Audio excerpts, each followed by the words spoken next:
तत्वार्थ सूत्र ग्रंथ में प्रत्येक अध्याय में तत्वों का वर्णन किया गया है। 10वें अध्याय के अंतर्गत अंतिम तत्व मोक्ष तत्व का कथन किया है। यह कहना सही है, तथापि केवल ज्ञान की उत्पत्ति होने पर ही मोक्ष की प्राप्ति होती है। इसलिए आचार्य भगवान अकलंक देव ने केवल ज्ञान को ही जीवन मुक्ति कहा है कि एक प्रकार से यह जीव अब जीवन से मुक्त हो गया है। अब संसार के जन्म मरण के जो चक्र है इससे वह मुक्त है। तो सबसे पहले आचार्य उस केवल ज्ञान की उपलब्धि उत्पत्ति के कारणों को बतलाते हैं कि केवल ज्ञान होता कैसे है। 9वें अध्याय में आचार्य भगवंत ने संवर और निर्जरा की साधनों को बतलाया। अब जब वह जीव मुनि अवस्था को प्राप्त कर उन सारी कार्यों को पूर्ण कर चुका तो उसके अंत में जो शुक्ल ध्यान का वर्णन आचार्य ने किया उससे क्या प्राप्त हुआ उसे यहाँ पर बतलाते हैं। सूत्र नंबर 1, मोह क्षयाच्च ज्ञान दर्शनावरणांतराय क्षयाच्च केवलम। मोह क्षयाच्च ज्ञान दर्शनावरणांतराय क्षयाच्च केवलम। मोह क्षयात मोहिनी कर्म का क्षय होने से, ज्ञान दर्शनावरणांतराय क्षयाच्च ज्ञान दर्शन और अंतराय कर्म का क्षय होने से, तथा च शब्द से 3 आयु का असत्व एवं नाम कर्म की 13 प्रकृतियों का क्षय होने से केवलम केवल ज्ञान होता है। जैसे जीव गुण स्थानों को बढ़ता हुआ जाता है, 10वें गुण स्थान के अंत में ही संपूर्ण मोहिनी कर्म को नष्ट करता है। इसलिए 8 कर्मों में सबसे पहले कौन सा कर्म क्षय होता है तो उसका नाम है मोहिनी कर्म। तो 10वें गुण स्थान के अंत में मोहिनी कर्म को क्षय करके नष्ट करके और वह जीव 12वें गुण स्थान में प्रवेश किया। 12वें गुण स्थान के अंत में उस जीव ने ज्ञानावरण, दर्शनावरण और अंतराय इन 3 कर्मों का नाश किया। ये समूल नष्ट हुए, जिन्हें हम कहते हैं घातिया कर्मों का नाश। ये 47 प्रकार से घातिया कर्म यहाँ पर नष्ट हो गए, लेकिन 63 प्रकृतियां नष्ट हुई हैं। कर्मन की 63 प्रकृति नाश, तो यहाँ कर्मों की 63 प्रकृतियों में से 47 प्रकृतियां तो किसकी गई, घातियां कर्मों की, ज्ञानावरणी, दर्शनावरणी, वेदनी और ज्ञानावरणी, दर्शनावरणी, मोहिनी और अंतराय। शेष जो रही प्रकृतियां हैं उनमें से 3 आयु, मनुष्य आयु को छोड़ करके 3 आयु और नाम कर्म की 13 प्रकृतियां, ऐसी टोटल 16 प्रकृतियों का और क्षय करके 63 प्रकृतियों का नाश करके केवलम केवल ज्ञान उत्पन्न होता है, केवल ज्ञान प्रकट होता है। और यह जीव जो कभी अज्ञान अवस्था में था वही आज पूर्ण केवल ज्ञान को उपलब्ध कर चुका है। संसार का प्रत्येक जीव परम पुरुषार्थ के बल से 9वें अध्याय में वर्णित आचरण के बल से, जो सूत्र पहले नंबर पर पहला सूत्र कहा था सम्यक दर्शन ज्ञान चारित्राणि मोक्ष मार्गः, उसकी पूर्ति यहाँ पर करता है। अर्थात केवल ज्ञान की उपलब्धि ही मोक्ष की उपलब्धि का उद्घाटन है। मानो मोक्ष के द्वार दरवाजे खुल गए हैं। अब वह जीव लौटकर संसार में प्रवेश नहीं करेगा, अब तो वह नियम से मुक्ति को प्राप्त करेगा। केवल ज्ञान क्या है तो केवल ज्ञान बड़ा अचिंत्य है, बड़ा अद्भुत है, अनुपम है। पंक्ति मिलती है, नित्या प्रकंपाद बुध केवलौघा, जो नित्य है अर्थात हमेशा रहने वाला है, अप्रकंपित अर्थात कंपायमान पने से रहित है, वह कंपन को प्राप्त नहीं होता। नित्य है, अप्रकंपित है और अद्भुत है, अर्थात उसके समान अन्य कोई ज्ञान नहीं है। और उसकी उपलब्धि हुई और वह जीव 13वें गुण स्थान को प्राप्त हुआ। अब उसके बाद मोक्ष होता है, तो 13वें गुण स्थान में जितना उनका आयु काल प्रमाण है उतना समय 13वें गुण स्थान में व्यतीत कर वे 14वें गुण स्थान को प्राप्त होते हैं। आयु के अंत में 14वें गुण स्थान में प्राप्त कर वे मोक्ष की ओर गमन करते हैं। प्रत्येक जीव का क्रम इसी प्रकार जानना। जीव अच्छी तरह 6वें 7वें गुण स्थान को प्राप्त कर चारित्र अंगीकार करता है। वहाँ से छपक श्रेणी से 8वें 9वें 10वें गुण स्थान को प्राप्त होता है। 10वें गुण स्थान के अंत में मोहिनी कर्म को नाश करके 12वें गुण स्थान में आता है। 12वें गुण स्थान के अंत में ज्ञानावरण, दर्शनावरण और अंतराय और नाम कर्म की 13 प्रकृतियाँ और 3 आयु मनुष्य आयु को छोड़कर इनका नाश करके 13वें गुण स्थान में आता है। और 13वें गुण स्थान में जितने ही उसके आयु प्रमाण है उतनी काल वहाँ ठहरता है और उसके बाद 14वें गुण स्थान में प्रवेश कर जाता है। अब 14वें गुण स्थान के अंत में ऐसा कुछ घटित होता है जिसके बाद लौटकर वह जीव इस संसार में पुनः कभी नहीं आता, सिद्धत्व और शुद्धत्व को प्राप्त कर लेता है। वह नित्य निरंजन निराकार स्वरूप परमात्म तत्व को उपलब्ध हो जाता है। मोक्ष की परिभाषा क्या है और मोक्ष किस कारण से प्राप्त होता है और मोक्ष का लक्षण। सूत्र नंबर 2, वंद हेत्वाभाव निर्जराभ्याम कृत्स्न कर्म विप्रमोक्षो मोक्षः। वंद हेत्वाभाव निर्जराभ्याम कृत्स्न कर्म विप्रमोक्षो मोक्षः। मोक्ष का कारण क्या है? तो पहला कारण बतलाया है बंध हेतु अभाव। दूसरा कारण निर्जराभ्याम। 2 कारणों से मोक्ष होता है। पहला कारण है बंध हेत्वाभाव, बंध के हेतुओं का अभाव। बंध के जो कारण थे मिथ्या दर्शन आदि 5 कारण आचार्य ने बतलाए। मिथ्यात्व, अविरति, प्रमाद, कषाय, योग, इनका अभाव होने से और निर्जराभ्याम, निर्जरा के द्वारा कंटिन्यू कर्म की निर्जरा होती रही। इससे क्या हुआ?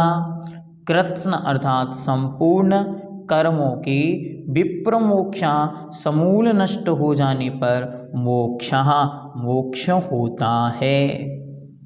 नवीन कर्मों का बंध का अभाव हो गया। जो पुराने कर्म थे वे कंटिन्यू निर्जरा को प्राप्त हो रहे हैं और संपूर्ण कर्म जब नष्ट हो जाएंगे तब यह आत्मा मुक्ति को उपलब्ध हो जाता है, अर्थात मोक्ष प्राप्त कर लेता है। तो सूत्र से क्या अच्छी तरह जाना? पहली चीज कि वह जीव संपूर्ण बंध के जो हेतु हैं मिथ्यात्व, अविरति, प्रमाद, कषाय और योग, इनका अभाव हो जाने से नवीन कर्मों का बंध रुक गया है और जो पहले से कर्म पिंड पड़े हुए हैं वह निर्जरा के द्वारा, क्योंकि उनकी सर्वोत्कृष्ट निर्जरा हो रही है, असंख्यात गुण श्रेणी निर्जरा हो रही है, तो संपूर्ण कर्मों की निर्जरा होने से आत्मा संपूर्ण कर्मों से कृत्स्न कर्म विप्रमोक्षो मोक्षा, संपूर्ण कर्मों से दूर हट जाने का नाम ही मोक्ष है। ऐसा यहाँ मोक्ष का लक्षण बतलाया। अब आचार्य से शिष्य प्रश्न पूछता है कि हे भगवान, मोक्ष तो मिल गया, वे सिद्ध भी बन गए, वह अवस्था कैसी है? तो यहाँ से जीव ने देह छोड़ी, देह और कर्म संपूर्ण नष्ट हुए और कपूरवत संपूर्ण शरीर जल गया और इस आत्मा इस शरीर को छोड़कर शरीर में से निकलकर एक समय में 7 राजू पर्यंत 7 राजू ऊपर उड़कर ऊर्ध्वगमन जो कहा, ऊर्ध्वगमन स्वभाव वाला जिसे कहा, विश्सा उड़ गई। ऊर्ध्वगमन स्वभावी होने से ऊपर की ओर गमन करके और लोक के अंत में जो सिद्ध शिला हम पढ़ते हैं उस सिद्ध शिला से भी बहुत ऊपर लोक के अंत में तनुवात वलय में जाकर वे सिद्ध भगवंत अनंत अनंत काल के लिए सिद्ध हो गए, स्थित हो गए। इसलिए उन्हें नित्या कहा, किद किच्चा कहा कि वे नित्य हैं, 8 गुण संपन्न, 8 गुणों से युक्त हैं, 8 कर्मों से मुक्त हैं, फिर पुनः कभी संसार में उनका आवागमन नहीं होगा। अब वहाँ सिद्धालय में उनके पास है क्या और क्या नहीं है, इसे 2 सूत्रों के माध्यम से बतलाते। तो सूत्र नंबर 3 में उनके पास क्या क्या नहीं है ये बतलाएंगे और सूत्र नंबर 4 में उनके पास क्या क्या है उसे बतलाते हैं। सूत्र नंबर 3, औपशमिकादि भव्यत्वानां च, औपशमकादि भव्यत्वानां च, पारिणामिक भावों में भव्यत्व और औपशमिकादि औपशमिक आदिक भावों का अभाव होने से मोक्ष होता है। औपशमकादि कहा तो औपशमिक, छायोपशमिक, औदयिक और भव्यत्व नाम का पारिणामिक भाव भी अब उन सिद्धों में नहीं है। ध्यान से अध्याय नंबर 2 में सूत्र नंबर 1 पर जिन 5 भावों की 57 भावों की चर्चा की गई थी उनमें से औपशमिक, छायोपशमिक और औदयिक और भव्यत्व नाम का पारिणामिक भाव उन सिद्ध जीवों में, मुक्त जीवों में नहीं पाया जाता। अब प्रश्न ये पूछे जाते हैं, 2 प्रश्न इस सूत्र से खड़े हुए। पहला, आपने कहा था कि जिस जीव को मोक्ष जाना है उसका भव्य होना अनिवार्य है। अब जब भी सिद्ध बन गए तो भव्यत्वपना समाप्त क्यों हो गया? उत्तर, भव्यत्वपना तो टिकट है। किसका? मोक्ष की यात्रा का। सिद्ध शिला को जैसे ही सिद्धत्व अवस्था को भी प्राप्त हुए वैसे ही उनका टिकट रद्द हो गया, समाप्त हो गया। अब उस टिकट की कोई आवश्यकता नहीं है, इसलिए वे मुक्त जीव सिद्धालय को, सिद्धपने को, सिद्धत्व को प्राप्त करते ही उनका भव्यत्वपना समाप्त हो जाता है। दूसरा प्रश्न, आपने कहा औपशमिक आदि, तो औपशमिक आदि लेंगे तो फिर छायिक भावों का भी अभाव हो जाएगा, क्योंकि हमने तो 5 भाव क्रम से पढ़े थे। तो आपने औपशमिक आदि कह दिया तो औपशमिक, छायोपशमिक, छायिक, मिश्र सब भाव नष्ट हो गए। तो आचार्य ने सूत्र नंबर 4 बतलाते हुए कहा नहीं नहीं, अभी उनके जो भाव शेष हैं उन्हें हम अगले सूत्र में बतलाते हैं। सूत्र नंबर 4, अन्यत् केवल सम्यक्त्वा ज्ञान दर्शन सिद्धतेभ्यः, अन्यत् केवल सम्यक्त्वा ज्ञान दर्शन सिद्धतेभ्यः।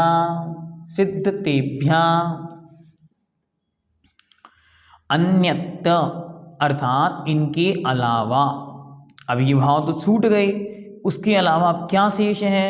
तो मोक्ष में केवल सम्यक्त्वा, केवल ज्ञान, केवल दर्शन और सिद्धत्व, इन 4 भावों का क्षय नहीं होता तथा जिन गुणों का अनंत ज्ञान आदि के साथ सहभाव संबंध है, ऐसे अनंत वीर, अनंत सुख आदि गुण भी पाए जाते हैं। अच्छी तरह समझना। अब इसमें से फिर एक प्रश्न उत्पन्न हुआ कि आपने कह दिया केवल सम्यक्त्व, ज्ञान और दर्शन और सिद्धत्व मात्र 3 ही 4 ही गुण हैं। तो उन्होंने कहा नहीं नहीं, ऐसा नहीं, क्योंकि जहाँ जहाँ ज्ञान और दर्शन है वहाँ सुख और वीर्य अनिवार्य हैं, होंगे ही होंगे।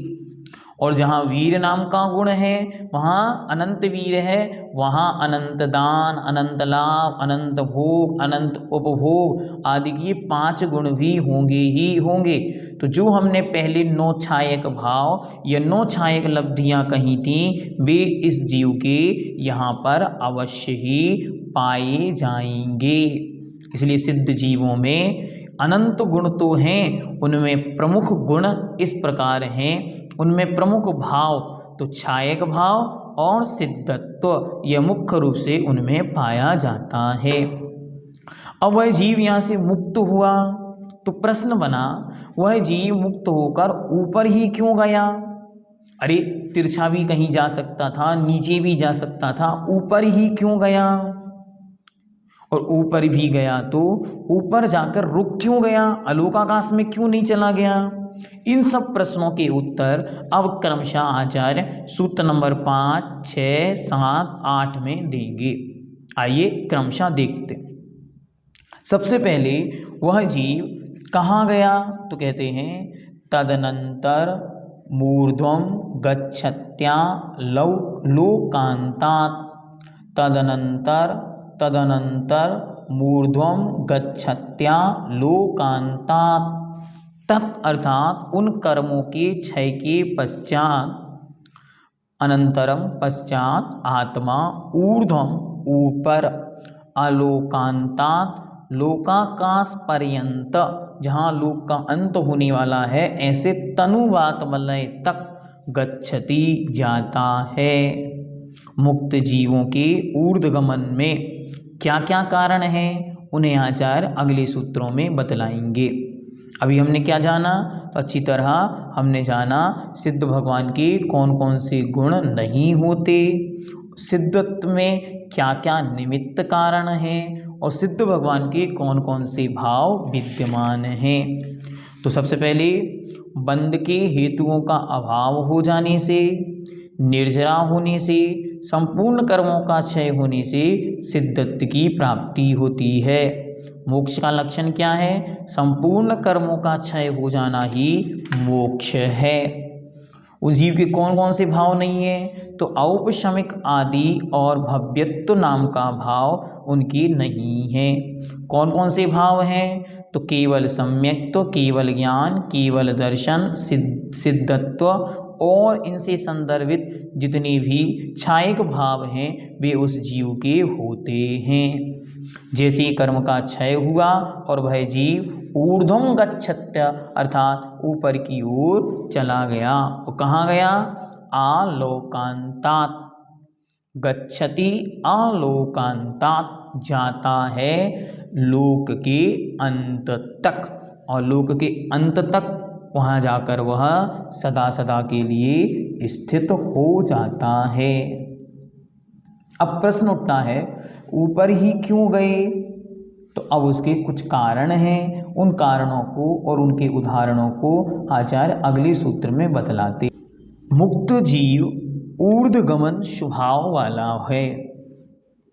वैसे तो आचार्यों ने प्रत्येक जीव को विशेषा स्वभाव से उड्ड गई ऊर्ध्वगमन वाला बतलाया है, लेकिन सिद्धत्व को प्राप्त करते ही जीव ऊपर क्यों गया?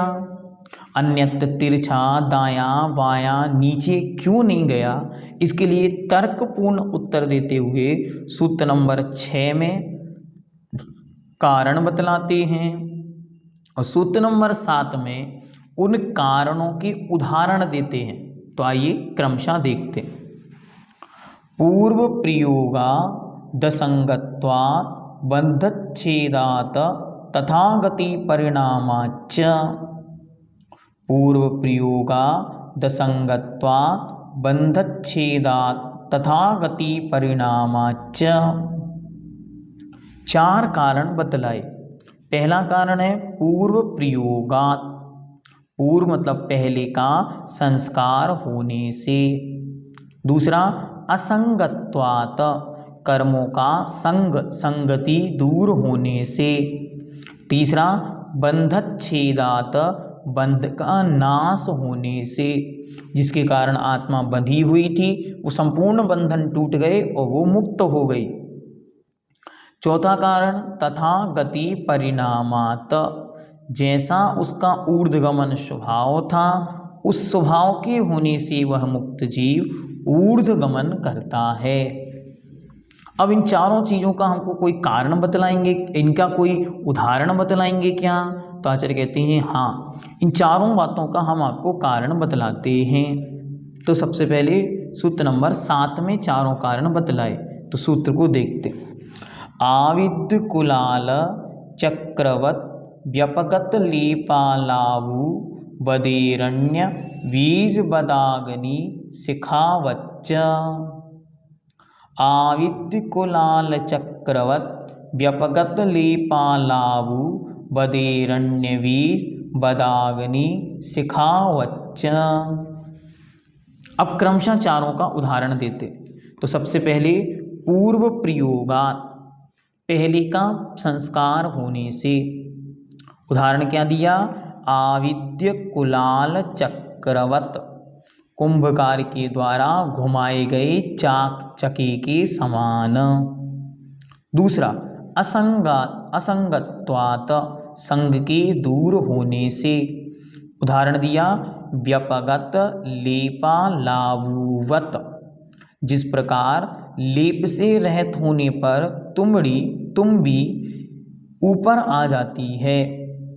तीसरा बंधच्छेदात, उदाहरण दिया ऐरण्य बीजवत, ऐरण्य के बीज के समान।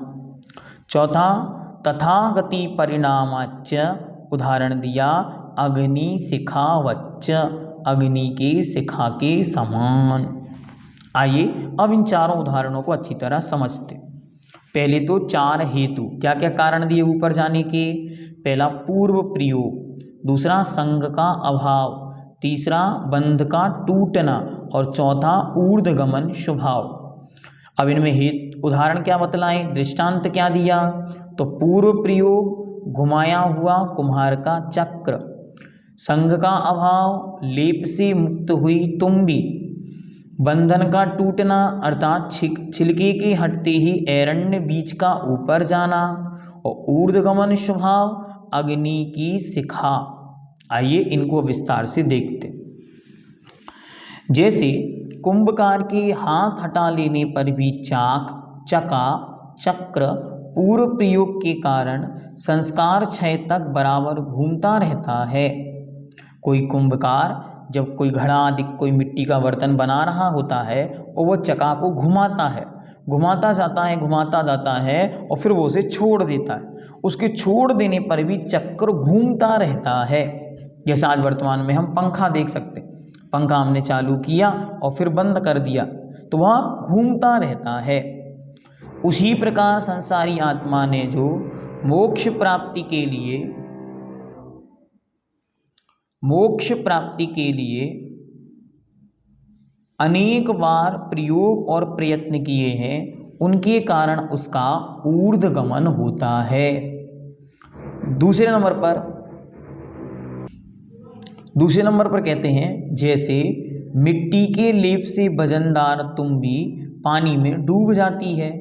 तुम्बी एक फल होता है, लौकी के समान थोड़ा बड़ा होता है। लौकी जैसे ऐसे लंबी होती है, वो ऐसे फूला हुआ होता है। उस पर मिट्टी का लेप लगा के यदि पानी में डाला जाए तो वो नीचे चली जाती है और जैसे ही वह लेप हटता है, किंतु ज्यों ही मिट्टी का लेप घुल जाता है वैसे ही वह ऊपर आ जाती है।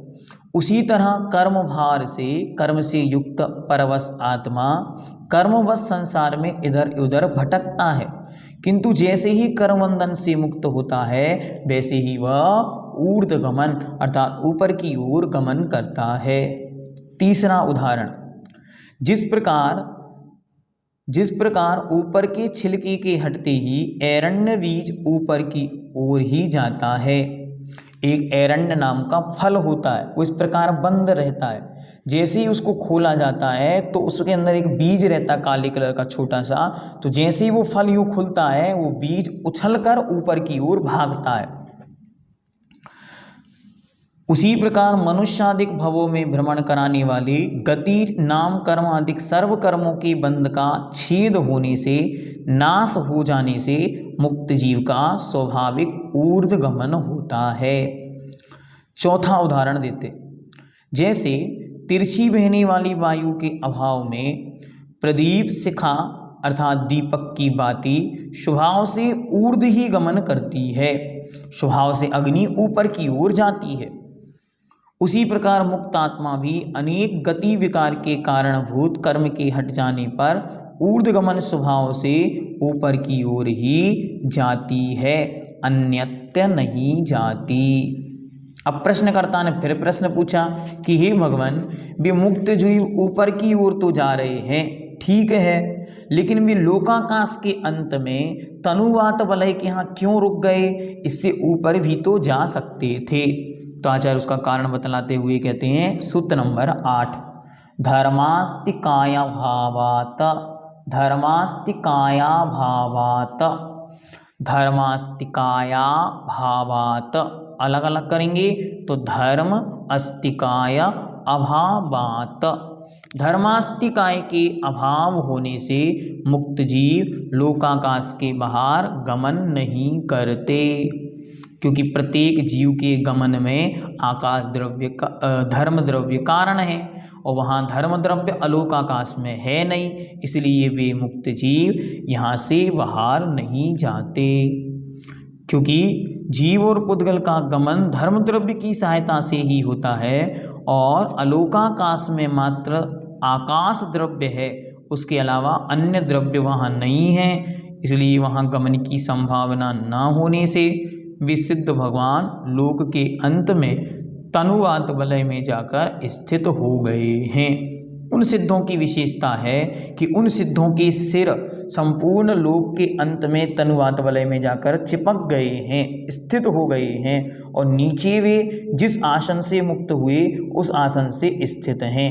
मानो कोई 525 धनुष अवगाहना से गए और खड्गासन से गए तो वे 525 अवगाहना वाले खड़े हुए सिद्ध हैं, और कोई 3.5 हाथ वाले बैठकर मुक्त गए तो मोक्ष हुए, तो वे उस प्रकार से वहाँ पर स्थित हैं। वे पूर्व शरीर से किंचित न्यून कुछ कम आकार वाले पूर्व शरीर के आकार के समान होते हैं, इसलिए ये बात भी महत्वपूर्ण है।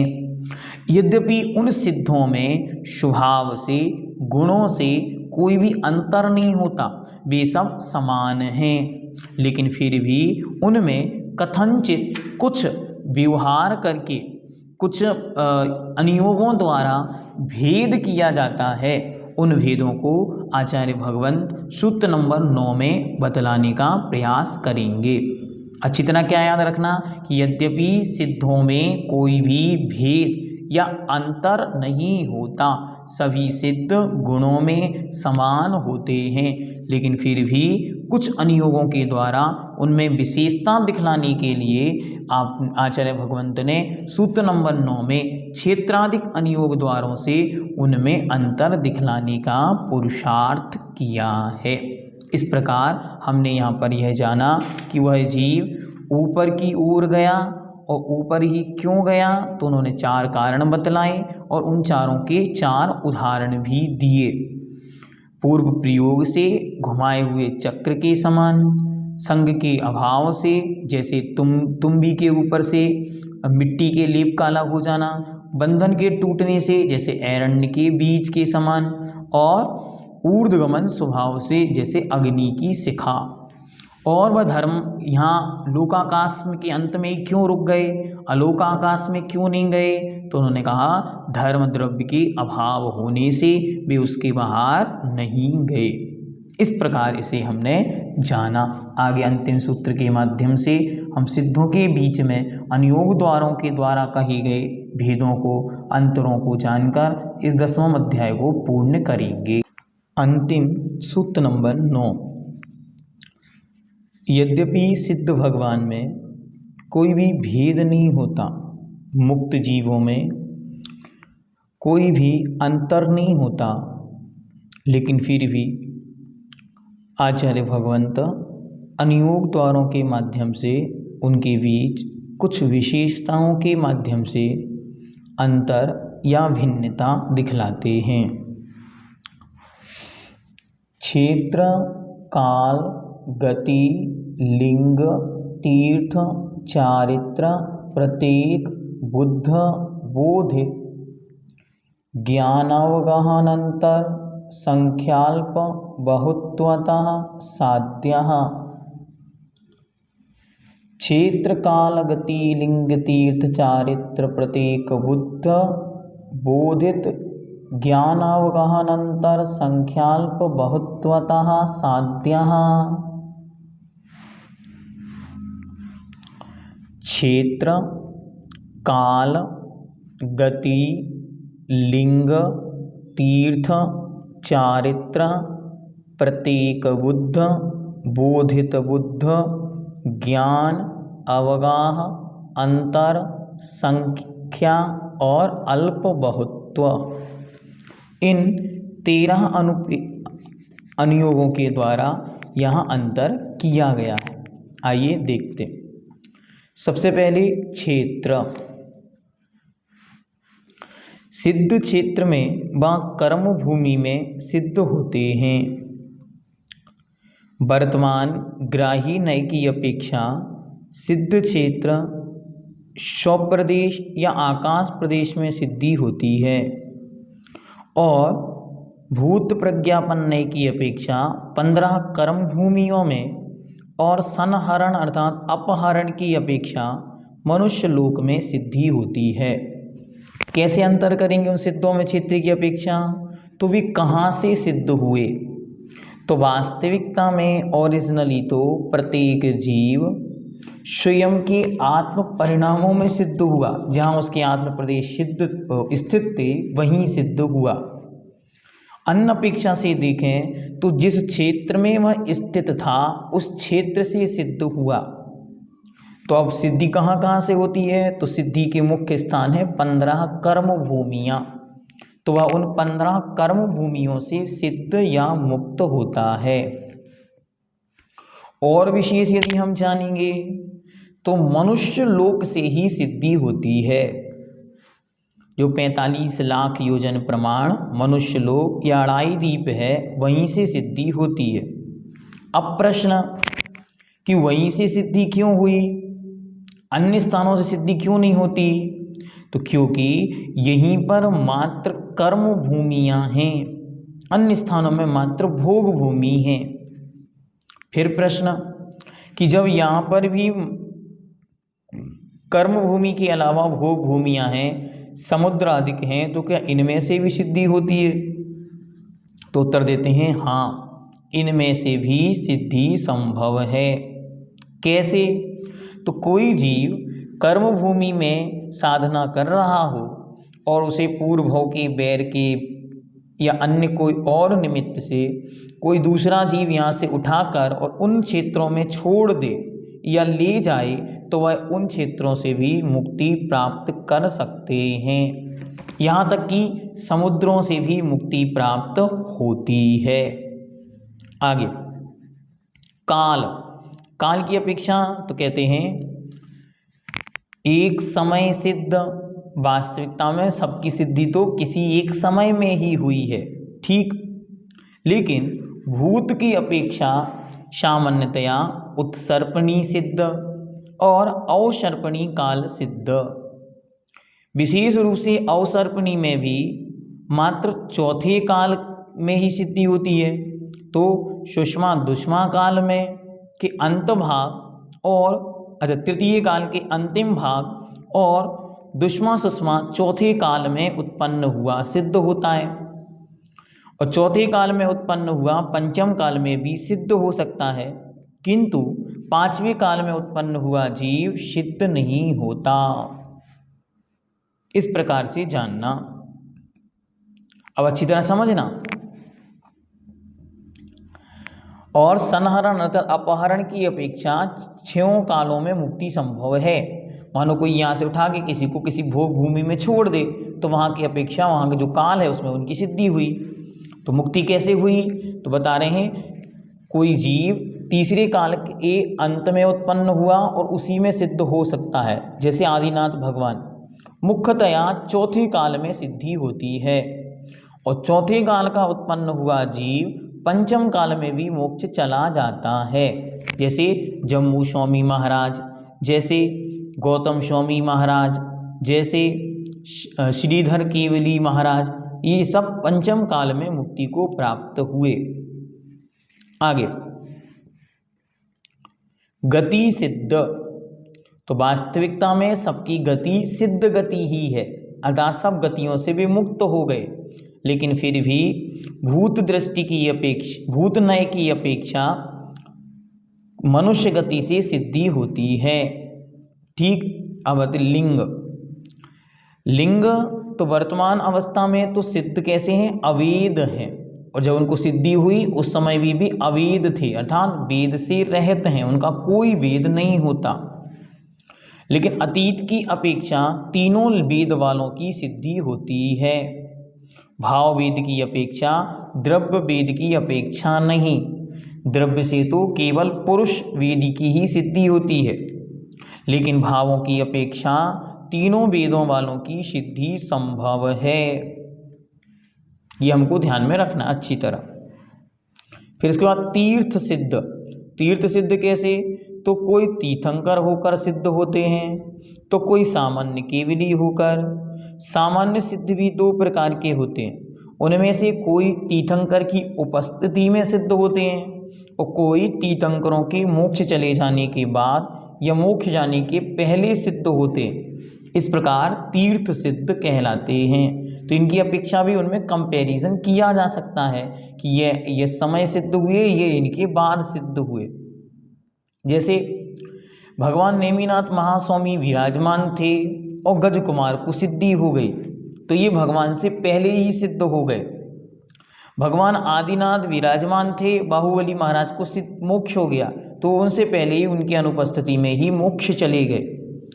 फिर भगवान महावीर स्वामी को निर्वाण हुआ, वो भी अनुपस्थित हो गए, और उनके बाद मतलब उनके अभाव में भी गौतम गढ़धर महाराज, सुधर महाराज, जम्मू स्वामी महाराज और 8 केवली महाराजों को सिद्धि हुई। तो ये कहलाती अनुपस्थिति में सिद्धि। वहाँ उपस्थिति में सिद्धि बाहुबली आदि की, और ये अनुपस्थिति में सिद्धि, इसको कहते हैं तीर्थ सिद्ध। फिर आता चारित्र सिद्ध, तो वास्तविकता में सिद्धि तो चारित्र से ही होती है, अचारित्र की तो सिद्धि होती नहीं, लेकिन मूल में भूत में उनके पास यथाख्यात नाम का चारित्र था, उसके माध्यम से उनकी सिद्धि हुई। और पहले जाएंगे तो किसी ना किसी एक के माध्यम से उन्हें सिद्धि हुई, कोई एक ना एक चारित्र, 5 चारित्रों में से सामायिक, छेदोपासना, परिहार, विशुद्धि, सूक्ष्म शांपना, यथाख्यात, इनमें से कोई ना कोई चारित्र उनके पास था, इसलिए उससे उनको सिद्धि हुई। अब प्रत्येक बुद्ध और बोधित बुद्ध, कुछ प्रत्येक बुद्ध सिद्ध होते हैं जो पर उपदेश के बिना स्वशक्ति से ज्ञान अतिशय को प्राप्त करते हैं। बोधित कहो या बुद्ध कहो, ये किस लिए होते हैं, ज्ञान के अर्थ में यहाँ प्रयुक्त हुए। तो जिस स्वयं से ज्ञानी हो गए वे प्रत्येक बुद्ध कहलाते हैं, और जो पर के उपदेश से ज्ञान प्राप्त करते हैं वे बोधित बुद्ध कहलाते हैं। प्रत्येक बुद्ध ऋषभनाथ, एक और नीलांजना तथा एक स्वयं बुद्ध भी होते हैं, जो बिना किसी बहिरंग कारण के स्वयं दीक्षा धारण करते हैं। इस प्रकार से जानना, ठीक है। जो प्रत्येक बुद्ध हैं वह बिना किसी के उपदेश के स्वयं ही उपदेश ग्रहण करके और दीक्षा को प्राप्त कर लेते। और इसके बाद ज्ञान सिद्ध, तो सामान्य से तो केवल ज्ञान से ही सिद्धि होती है, लेकिन पूर्व की अपेक्षा 2 ज्ञान, 3 ज्ञान, 4 ज्ञान आदि से भी सिद्धि होती है। अवगाहना, अवगाहना तो उत्कृष्ट अवगाहना 525 धनुष, भगवान बाहुबली महास्वामी, इनकी अवगाहना 525 धनुष, और जगन अवगाहना 3.5 हाथ, और मध्यम अनेक प्रकार की, इसके बीच में जितनी अवगाहना है उनमें अनेक प्रकार के सिद्ध होते हैं। अंतर, अंतर मतलब होता है गैप। एक सिद्ध हुए उसके बाद दूसरे सिद्ध जब होंगे उसके बीच को कहते हैं अंतर। तो सिद्ध होने में जघन्य अंतर है एक समय, अभी एक सिद्ध हुए दूसरे समय में दूसरे सिद्ध हो गए। और उत्कृष्ट अंतर है 6 माह, 6 माह का उत्कृष्ट अंतर पड़ता है। और 6 माह के बाद अंतिम 8 समय में 608 जीव नियम से मुक्ति को प्राप्त होंगे। संख्या, जितने जीव एक साथ मोक्ष जाते हैं वह संख्या है। एक समय में जगन्य से एक जीव सिद्ध होता है और उत्कृष्ट से 108 जीव एक समय में सिद्ध होते हैं। एक साथ यदि उत्कृष्टता से होंगे तो 108 जीव ही सिद्ध जाएंगे। अब यहाँ प्रश्न उठता है, जो हम पंक्ति पढ़ते हैं कि इस वाली भगवान आदिनाथ स्वामी के साथ 1000 मुनि मोक्ष गए, तो ये कैसे संभव है? जब एक समय में तो 108 ही जाएंगे। तो ये मात्र आदिनाथ भगवान के समय से कंक्लूड करके जब भी मोक्ष जा रहे थे तब उस समय मतलब उस दिन या आगे पीछे जो मोक्ष गए उनकी गणना है। एक समय मतलब अट्टा पॉइंट यदि कोई सिद्ध होगा तो मात्र 108 होंगे, इससे ज़्यादा नहीं होंगे। अल्प बहुत्व, अल्प बहुत्व मतलब कम ज़्यादा, तुलना करना।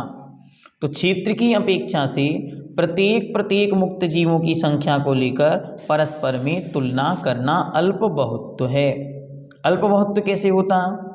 देखो, कहाँ से कितने सिद्ध हुए, कहाँ से ज़्यादा सिद्ध हुए, कहाँ से कम सिद्ध हुए, ऐसा प्रत्येक में अध्ययन करना। ऊर्ध्व लोक में सबसे कम सिद्ध हुए, मानो कोई मुनि महाराज को यहाँ से उठा के ले गया और सुमेरु पर्वत की चोटी पर जाकर छोड़ दिया और वहाँ से सिद्ध हो गए, तो ऐसे सिद्ध सबसे कम।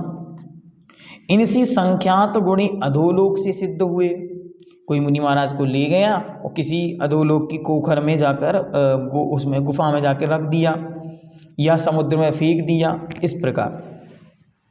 इनसे संख्यात गुणी त्रियग लोक सिद्ध हैं और उनसे संख्यात गुणी सिद्ध त्रियग लोक अर्थात मनुष्य लोक से सिद्ध हुए। सबसे कम सिद्ध समुद्र से हुए, समुद्र सिद्ध सबसे कम। फिर इनसे संख्यात गुणी द्वीप सिद्ध, उससे ज़्यादा द्वीपों से सिद्ध हुए, यह सामान्य रूप से कहा। अब विशेष रूप से देखें तो सबसे कम लवण समुद्र से होने वाले सिद्ध हैं। इनसे संख्यात गुणी कालोदरी समुद्र से हुए और इनसे भी संख्यात गुणी जम्मू द्वीप से हुए, उससे भी संख्यात गुणी धातकी खंड से हुए, इससे संख्यात गुणी पुष्करार्ध द्वीप से सिद्ध हुए। शेष कालादिक कल्प बहुत आदि और विशेष ग्रंथों से राजवार्तिक आदि में इनका विस्तार से वर्णन किया गया, वहाँ से भी देखा जाना जा सकता है। अधोलोक सिद्ध से आश्रय अधोलोक सिद्ध से आश्रय सुमेरु पर्वत की तलहटी से सुमेरु की जड़ तक तथा ऊर्ध्वलोक से आश्रय सुमेरु पर्वत की तलहटी से कुछ ऊपर से सुमेरु की चोटी तक, जो अभी आपको बतलाया था कि कोई सुमेरु पर्वत की गुफा में ले जाके रख दिया वहाँ पे और किन्हीं को मुनि महाराज को ऊपर सुमेरु की चोटी से सिद्ध हो गए। इस प्रकार इनको जानना। बाह्य कारणों की अपेक्षा सिद्धों में भेद किया जाता है, किंतु गुण और असंख्यात प्रदेशों की अपेक्षा सिद्धों में समानता है, कोई भी अंतर भेद नहीं है। इति तत्वार्थ सूत्र ग्रंथराजे 10वां अध्याय। नमो नमः।